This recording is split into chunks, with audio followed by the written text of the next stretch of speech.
This episode of Death Battles brought to you by Jack Threads.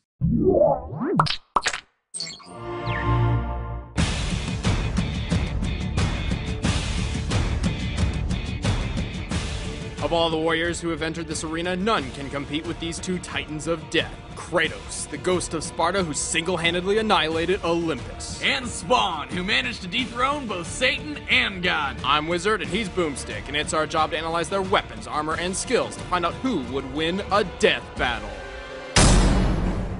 Kratos is a demigod, raised among the Spartans as their greatest warrior, until one day his people were threatened to be overrun. It was then he struck a deal with Ares, the god of war. Ares would give him the strength to protect his people. In return, Kratos would serve as Ares' champion warrior. Kratos became super powerful and really vicious, but was tricked by Ares into killing his own family. But hey, he saved some money on child support and divorce. As the hot, white ashes of his family clung permanently to his skin, Just like Michael Jackson. his quest for vengeance against the gods of Olympus began. As a demigod, Kratos possesses incredible strength, speed, and endurance. He can survive a pummeling from a titan and best the power of Hercules. Kratos wields the Blades of Exile, twin short swords bound to his arms by chains. The blades have a hook design which Kratos can use to cut right through his enemies or snag them and whip them around. And like most badass weapons, they can somehow emit fire. Kratos is well trained in sword combat and possesses what may be the most powerful sword the Greek gods have to offer, the Blade of Olympus. After Kratos killed Ares, spoiler, he was made the god of war, but Zeus tricked him into putting all of his godly powers into this sword,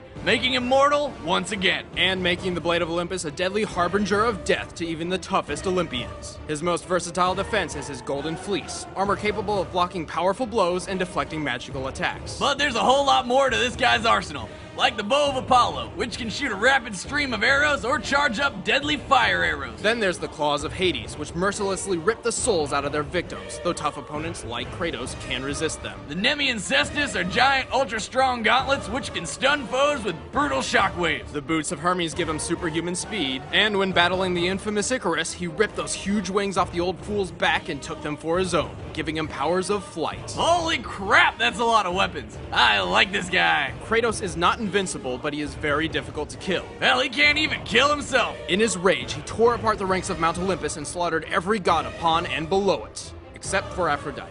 For obvious reasons. In doing so, he ultimately brought about the end of the world. Without the power of the gods to keep the chaos in check, the apocalypse had arrived, and its vanguard was Kratos. I was trying to make you a great warrior. You succeeded.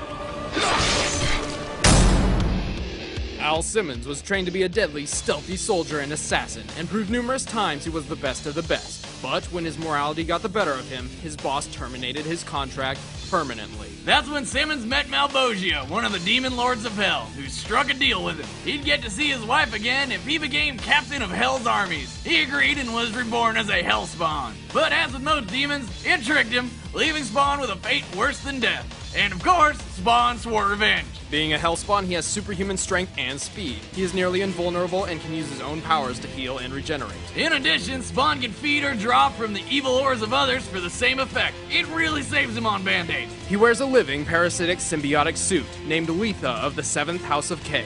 Letha has ridiculous powers. Basically, anything she or Spawn wants to happen can happen. The suit can create and control change, claws, spikes, and morph itself into pretty much anything Spawn wants. Like a badass cape that can trap enemies and protect Spawn from all sorts of dangers. The suit has a mind of its own and can operate while Spawn focuses on other parts of the battle. It's strong enough to easily smash through brick and fast enough to block bullets. However, Letha feeds off necroplasm energy when using the suit's powers, a hellish matter which Spawn is entirely composed of. If Letha uses too much, Spawn will be sent back to hell. However, like Spawn, Letha can also feed off the evil and sin of others. Spawn's also got tons of magic powers. He can teleport, transform, blow things up, turn invisible, alter matter, talk to animals, fly with his cape, read minds, and open portals to heaven and hell.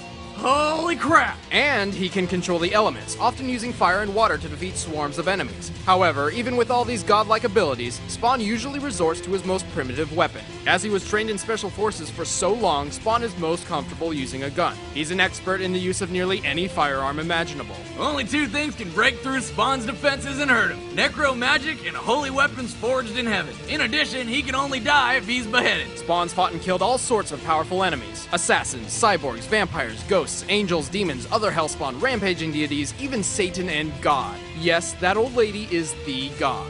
Really? God looks like my Nana. My demigod? And after being granted unlimited power from the mother of all things, Spawn banished God and Satan from the earth, which he wiped clean and rebuilt in his own image. He then willingly sacrificed his own god powers and eventually returned to his hellspawn form. Oh, why the hell would he do that? He must have been really bored. Knock, knock. Alright, the combatants are set. Let's end this debate once and for all. But first, let's take a commercial break from Jack Threads. Over to you, Boomstick. Ah, thanks, you handsome devil. Hey, Wiz, do you like going out to shop for clothes? Of course not, Boomstick. That's why I use Jack Threads. Jack Threads is a members-only online shopping club that does the dirty work for you, saving you tons of cash. Each day, Jack Threads serves up the hottest brands at up to 80% off what you'd pay in a store. Brands like Kid Robot, The Hundreds, and American Apparel for way less than you'd find anywhere else. Now, Jack Threads is a private club, but Death Battle's got you a way in. Go to jackthreads.com/battle and you can become a member right away. And yes, it's free to join. Go to jackthreads.com/battle and you'll instantly start saving without having to leave the house. Right now, it's time for a death battle!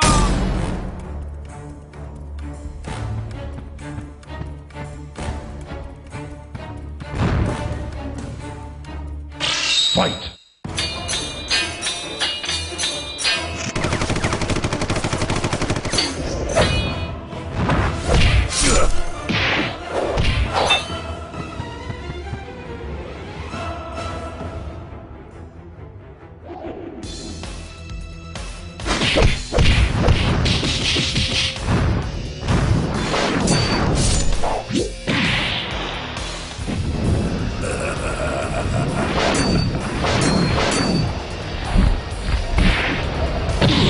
You're pissing me off.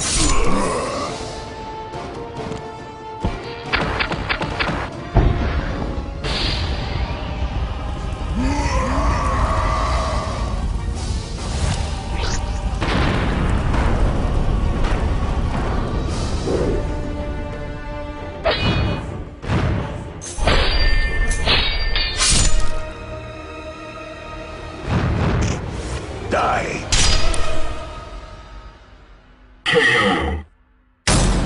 Oh man, here comes the rage from the God of War fanboys. Kratos is a very difficult one to beat, but Spawn's magical prowess and near indestructible body proved too much for him. Yeah, normally that last attack would have meant the end for his opponent, but not Spawn. And while much of Kratos' arsenal were forged by Olympians, Olympus is composed of earthly elements, and is not another plane of existence like heaven, so it stands to reason none of the Olympian weapons could kill Spawn. Except the Blade of Olympus, but it wasn't enough. Plus, Spawn and his suit had plenty of evil energy to feed on during the fight, since Kratos is literally covered in his past sins. Well, that was one hell of a fight. The winner is Spawn.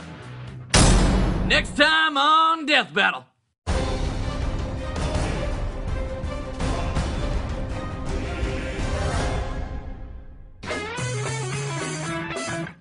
Want to see your ideal death battle come to life? Subscribe and leave your suggestion in the comments below. Thanks for watching.